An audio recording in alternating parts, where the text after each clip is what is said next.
On t'a fait croire que si tu n'arrives pas à perdre du poids, c'est parce que tu manques de discipline, que les femmes qui perdent du poids et ne le reprennent pas ont quelque chose que toi, tu n'as pas, une volonté de faire, une rigueur que tu n'arrives pas à tenir plus de 3 semaines. Et lorsque tu lâches immanquablement tes bonnes résolutions, tu en tires la seule conclusion qui te semble logique. Tu t'imagines que le problème, c'est toi, que tu n'es pas assez forte, alors qu'en vrai, la volonté n'est pas ce qui te manque. Et surtout, ce n'est pas ce qui va te sauver. Parce que la volonté, au fond, c'est une force que tu appliques contre toi-même. Et tout ce qu'on applique contre soi finit un jour par lâcher. Pas parce qu'on est faible, parce que c'est mécanique. Je veux te parler de ce qui marche vraiment. Ce n'est pas de serrer les dents un peu plus fort. C'est quelque chose de plus doux et de beaucoup plus puissant. Ce qui marche vraiment, c'est de comprendre.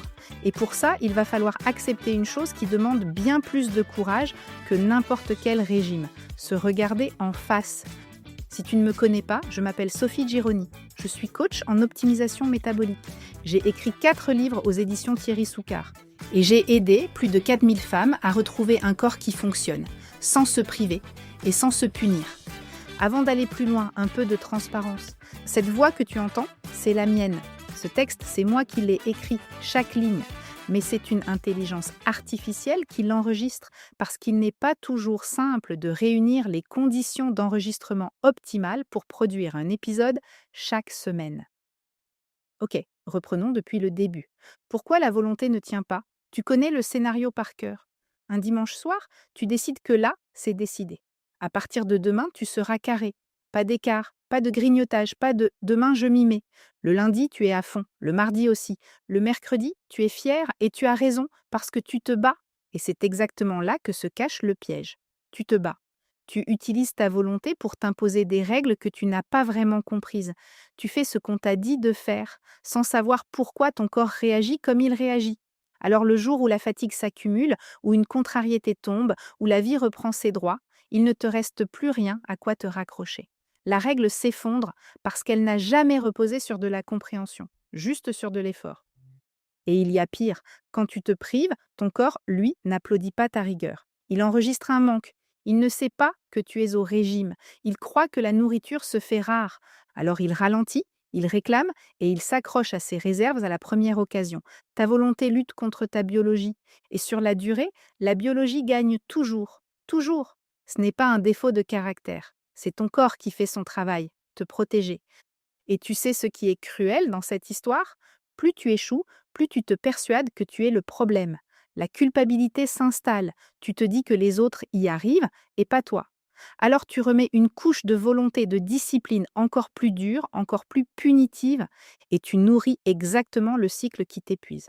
Voilà pourquoi tu as l'impression de tourner en rond. Tu tiens, tu lâches, tu culpabilises et tu recommences. Le manège des régimes, des privations et des reprises. Et à chaque tour, tu repars de zéro. C'est ça, le vrai coup de la volonté sans compréhension. Tu peux serrer les dents pendant des mois et le jour où tu lâches, tu te retrouves exactement au point de départ. Parce que la volonté ne t'a rien appris sur toi. Elle t'a fait obéir. Elle ne t'a pas fait comprendre. Maintenant, parlons de l'autre chemin, celui qui ne demande pas plus de volonté, mais plus de clarté. Quand tu comprends, quelque chose change radicalement. Le savoir ne se perd pas. Tu peux lâcher une semaine, partir en vacances, traverser une période difficile. Quand tu reviens, tu ne repars pas de zéro. Tu repars de là où tu t'étais arrêté. Tu avances au lieu de recommencer. Mais comprendre, ce n'est pas seulement savoir quels aliments choisir, ça, c'est la partie facile. L'information, on la trouve partout. Comprendre, c'est aussi voir clair sur toi, sur ta relation à la nourriture d'abord. Pourquoi tu manges alors que tu n'as pas vraiment faim? Ce que tu cherches à 17 heures devant le placard quand ce n'est pas ton ventre qui réclame, mais ta fatigue ou ta contrariété. Voir clair sur ton rapport à la volonté ensuite. Pourquoi tu confonds depuis des années prendre soin de toi et te priver? Comme si te faire du bien et te faire plaisir était forcément antinomique, et voir clair sur la place des autres, enfin.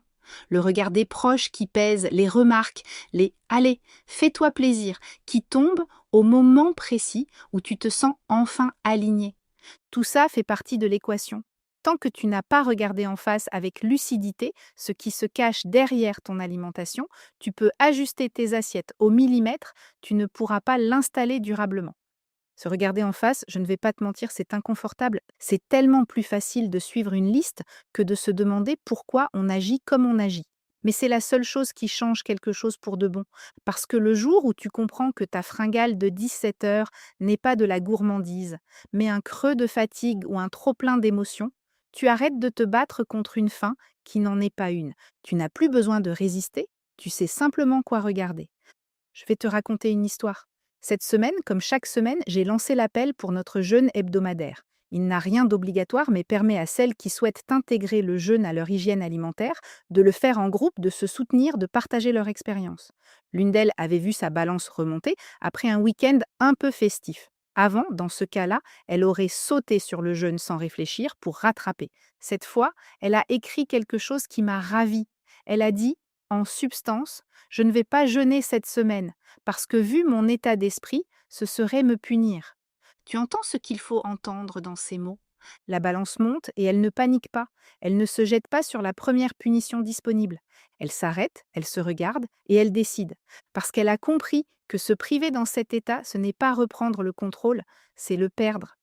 Parce qu'elle a compris qu'au-delà de l'aspect physiologique du jeûne, il y a tout un aspect psychologique à prendre en compte et qu'il peut être bien plus important.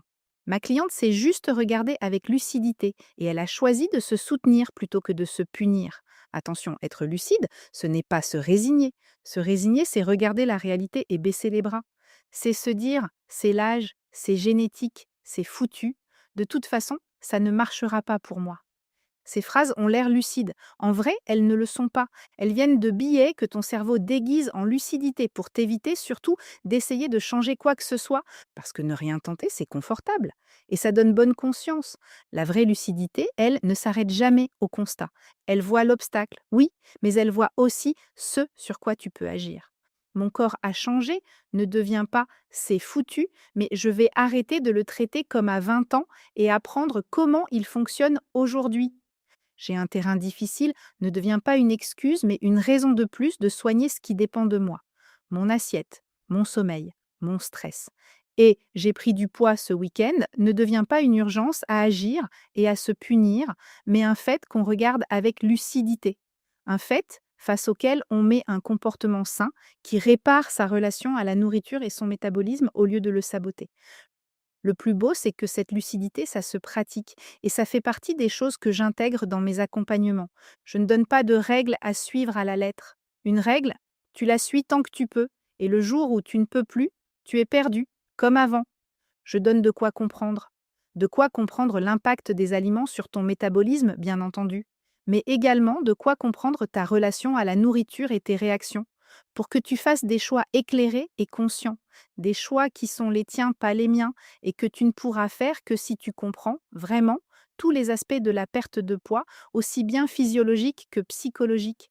Si tu veux qu'on continue cette conversation chaque matin, je t'écris tous les jours dans La Quotidienne, ma newsletter gratuite sur sophiegironi.coach. Je te mets les liens dans la description de l'épisode. On se retrouve la semaine prochaine. D'ici là, prends soin de toi.